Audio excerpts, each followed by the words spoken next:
If it is possible for human being, it is possible for me. One can do, I can do. If none can do, I must do. Student, આવા જ motivation કોટ સાથે આપણે આ એક energetic video start કરીએ એક second series સાથે. હા, તો સ્ટુડન્ટ્સ, આજે આપણે વાત કરીશું એક્ઝામની પ્રિપરેશન કઈ રીતે કરવી.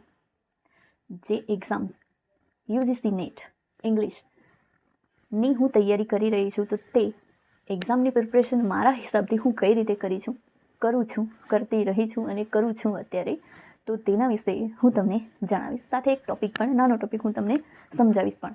તો પહેલાં શરૂઆત કરીએ. આની પ્રિપરેશન કરવું હોય તો પહેલાં તો તમારા એક ગુરુને ચૂઝ કરો. તમારો ગુરુ એટલે કે જેની ટીચિંગ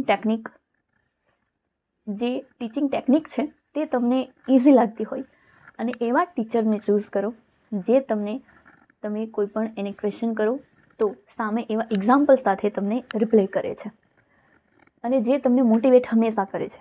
એવા ટીચર, એવા ગુરુને ચૂઝ કરો. સેમ જે મારી સાથે બન્યું છે. મારા ગુરુ છે, મારી નજીક નથી, વધારે દૂર છે, અને હું અહીં જણાવીશ નહીં, પણ ગુરુ એવા ચૂઝ કરો જે તમને તમારું સોલ્યુશન પણ આપશે, તમને કહેશે પણ, તમને મોટિવેશન પણ કરશે. એવા ગુરુ ચૂઝ કરવું જોઈએ. ઓકે, તો આ વસ્તુ ખૂબ જરૂરી છે. બીજી વસ્તુ, એમની ટીચિંગ ટેકનિક છે ને, તે ખૂબ જરૂરી છે તમારા માટે. સેમ મારી સાથે બન્યું છે. આજ સુધી જે કંઈ પણ અમે ભણ્યા છે, BAમાં, MAમાં, માસ્ટર ડિગ્રીમાં, તેવું નોલેજ આજ સુધી અમને કોઈએ આપ્યું નથી. અમે જાતે અભ્યાસ કરી અને ફર્સ્ટ ક્લાસ, સેકન્ડ ક્લાસ લાવીને આજે અહીં છે. જાતે અભ્યાસ કર્યો. બટ જે ગુરુને મેં પકડ્યા છે, તે ગુરુએ આજ સુધી મને એવું શીખવાડ્યું છે કે જે આજ સુધી કોઈ ટીચરે મને શીખવાડ્યું નથી. અને બહુ દુઃખની વાત છે, અંગ્રેજી ભાષા પણ બાય મિસ્ટેક ચૂઝ થઈ ગઈ હતી. પસ્તાવો પણ થયો હતો. બટ હવે ખૂબ પ્રાઉડ કરું છું મારી જાત પર કે yes, I am a student of English literature and I proud myself. અગર કોઈ પ્રાઉડ નહીં કરે કંઈ નહીં, પણ આપણે જાતે પોતાના પર પ્રાઉડ કરવું જોઈએ. આપણે કંઈક કરી રહ્યા છીએ, રાઈટ? હા, તો ચલો. આવી જ રીતે ઓનલાઈન ક્લાસ કરતા હો તો તે રીતે ટાઈમ ટેબલ સેટ કરવું જોઈએ. ઓફલાઈન ક્લાસ કરતા હોય તો તે રીતે. અગર તમે ઓફલાઈન ક્લાસ કરો, ખૂબ સારું છે, જરૂરી અગર તમે કરી શકતા હો છો. મેં ઓનલાઈન જ ક્લાસ કરેલા છે, પોસિબલ ન હતું એટલા માટે, બટ તેનાથી મને ખૂબ જાણવા મળેલું છે. ઓકે, તો અગર તમે ઓનલાઈન ક્લાસ જોઈન્ટ કરો છો, મારા અનુભવ પરથી હું તમને એ જ જણાવીશ કે અગર ઓનલાઈન ક્લાસ કરશો તો 7-8 કલાકના ક્લાસ હોય છે. તેને એટેન્ડ કરી પહેલાં તો તમે ટ્રાય કરો જે નોટબુક અને પેન સાથે લઈને બેસો.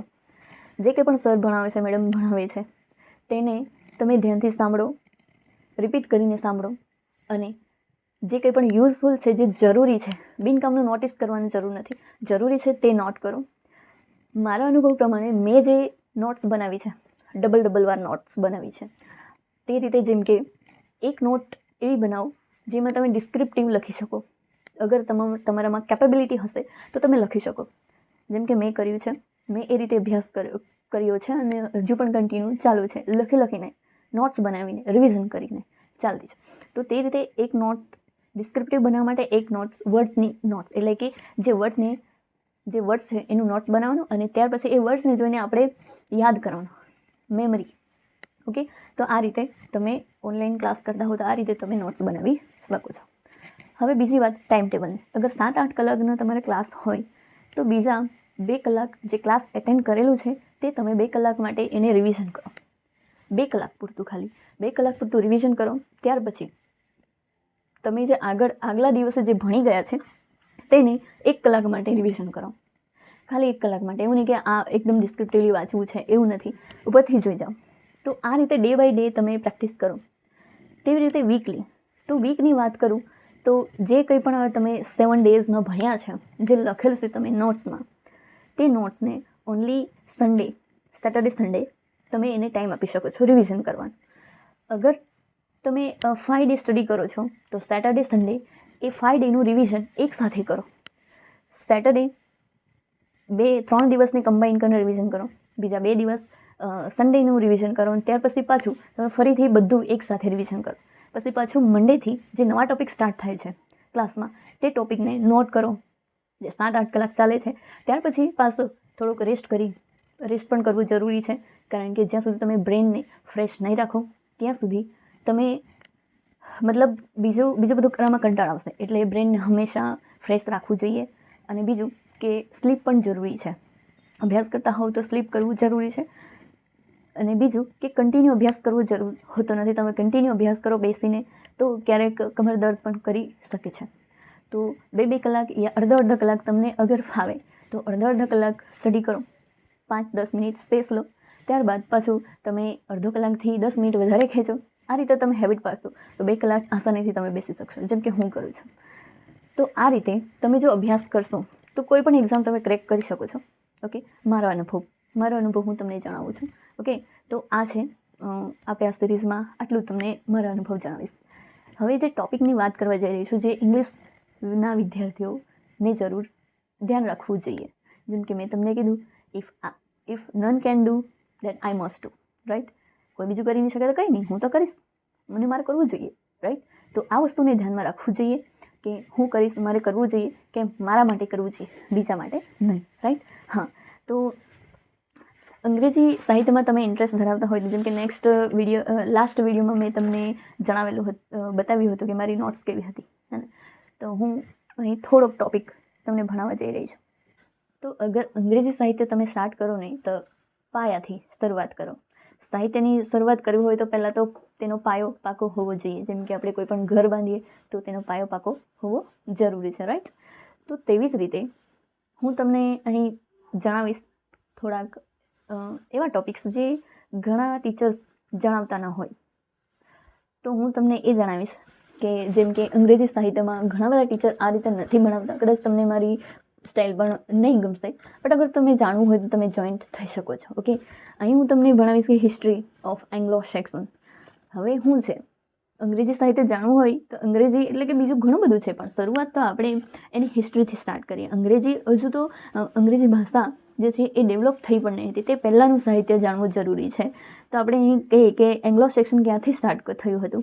તો તમારે અગર તમે જાણવા ઈચ્છતા હોય ને તો નોટ અને પેન લઈને બેસી જાઓ, હું તમને જણાવીશ. એંગ્લો સેક્શન એજ સ્ટાર્ટ થશે 450. ઓકે, 450. હવે કોઈ તમને કહેશે નહીં, 450 to 1066, રાઈટ. 450 to 1066થી સ્ટાર્ટ થાય છે. હવે આટલા સમયમાં શું થાય છે ને તે હું તમને જણાવીશ. What happen in 450. હવે તમે પણ કહેશો કે 450માં શું થયું એંગ્લો સેક્શનના સમયમાં, એટલે કે 450ના સમયમાં ખૂબ આગળનો સમય છે. તે સમયે શું થયું? તો તે સમયે છે ને આપણે કહીએ કે ઇંગ્લેન્ડ નામનું કોઈ કન્ટ્રી હતું જ નહીં. ઓકે, ત્યાં કોઈ ઇંગ્લેન્ડ નામનું કોઈ દેશ જ ન હતો. મતલબ 450 not a country called England. કોઈ ઇંગ્લેન્ડ ત્યાં ન બનેલું. ઓકે, અને બીજું કે હુ વર ધેર લિવિંગ. તો પછી 450માં ત્યાં કોણ રહેતું હતું? તો લોકલ પીપલ લિવિંગ ટુગેધર. હવે લોકલ પીપલ એટલે કે આદિવાસી લોકો જે થોડા દૂરના એરિયામાં રહેતા હતા. પછી આપણે કહીએ કે હુ વોઝ કંટ્રોલ ઇંગ્લેન્ડ. હવે કે તો પછી લોકો ન હતા, ત્યાં કોઈ સ્થળ નહીં હતું, મતલબ લોકો હતા પણ અલગ જગ્યાએ હતા, બરાબર.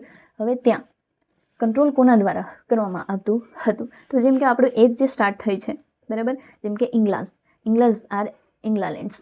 ત્યાં જે લોકો રહેતા હતા, ત્યાંના લોકો એટલે ઇંગ્લા લોકો જે કહેવાય તે ઇંગ્લાલેન્ડ પર રહેતા હતા, બરાબર. એન્ડ હુ વોઝ ફર્સ્ટ ઇન્વેડર્સ કેમ? ઓકે, તો સેક્શન્સ જેમ કે એંગલ્સ, એન્સેન્ટ એન્ડ ટ્રાઇબલ. અહીંયા એન્જલ્સ, સાક્શન, ટ્રાઇબલ રહેતા હતા અહીં. અને બીજું કે ફર્સ્ટ ઇન્વેડર કોણ આવ્યું? તો જેમ કે Saxony Germany tribe and Saxons came to England. આ વસ્તુ તમને કોઈ જણાવશે નહીં. 650 શું આવે છે? તો એંગ્લો સેક્શન્સ એન્ડ ક્રિશ્ચિયાનિટી. 650માં ક્રિશ્ચિયાનિટી સ્પ્લિટ થઈ હતી. એ 850નો ટાઈમ છે. 850માં શું થયું હતું ને કોણે સરેન્ડર કર્યું હતું તે સમયની વાત કરીએ. તેઓએ યુરોપ સાથે જે મોટી કન્ટ્રી છે તેઓએ સરેન્ડર કરી લીધી.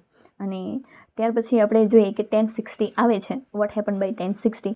તો 1066 એટલે કે 1066 આવે તો આપણે આ ડેટને ખાસ ધ્યાનમાં રાખવું કે જેને બેટલ ઓફ હેસ્ટિંગ તરીકે કહેવામાં આવે છે. એટલે કે જેને આપણે નોર્મન કોન્ક્વેસ્ટ એટલે કે જે કિંગ હતો. નેક્સ્ટ સિરીઝમાં આની ફૂલ સ્ટોરી હું તમને જણાવીશ. ઓકે, તો ત્યાં સુધી મારા આ સેકન્ડ સિરીઝમાં તમે લાસ્ટ સુધી જોડાઈ રહ્યા છો તો થેન્ક યુ વેરી મચ. અગર ઇન્ટરેસ્ટ ધરાવતા હો તો લાઇક, શેર, સબસ્ક્રાઈબ કરી દેજો. અને આગળના વિડીયો માટે મળીશું ત્યાં સુધી ધ્યાન રાખજો. એન્ડ અંગ્રેજીના વિદ્યાર્થી હો તો હંમેશા રીડિંગ કરતા રહો, હંમેશા પોતાની જાતને મોટિવેટ કરતા રહો અને હંમેશા કંઈક કરવું છે તેવા ગોલ સાથે આગળ વધો. Thank you very much.